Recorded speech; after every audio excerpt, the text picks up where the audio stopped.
из первых, которая начала работу в компании «Атоми», Хосия Пьорова.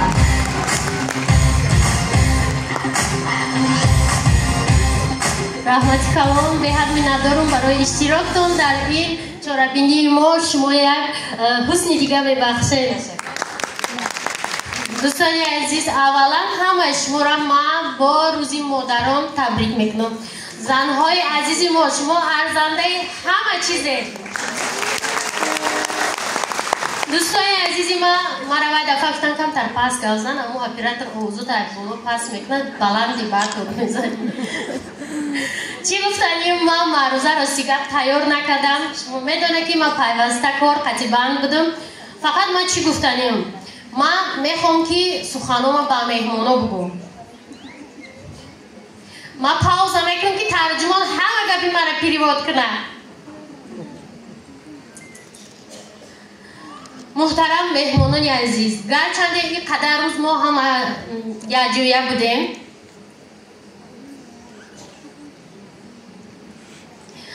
ولی شما مقدار اصلی کارمندای ما، لیدرای ما را ای پیش ندیده بودیم.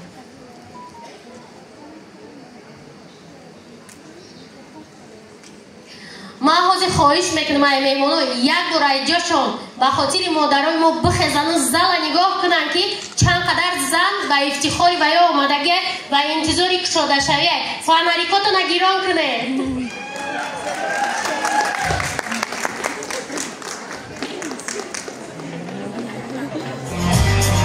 молодцы духтара, آفرین آفرین. ما میفخریم دخترا. نگاه کنیم مهمونای ما برای شما آمدگی‌اند. شما حاضر تاریخی کشاده شوی شرکت اتمی را در تاجیکستان همچون اساسگزارش به حساب می‌روید.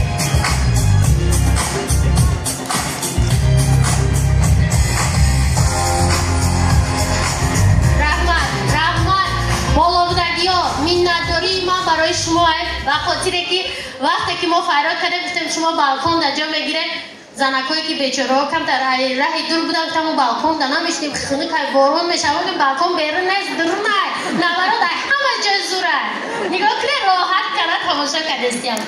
و من چی گفتم دخترها من میخوام که شما اساس شمای برای من مهمونان با عالی قدرن بالاگذارن مهمونان میرون شما میبونه من میخوام که شما خفه نشوید من فهمیده دخترها چی کمبودی میشود بخشیش این دیدستن که دویم چارابینی ماه لیکن ما کوشش میکنیم که زینه بر زینه کار نقص پیش بریم.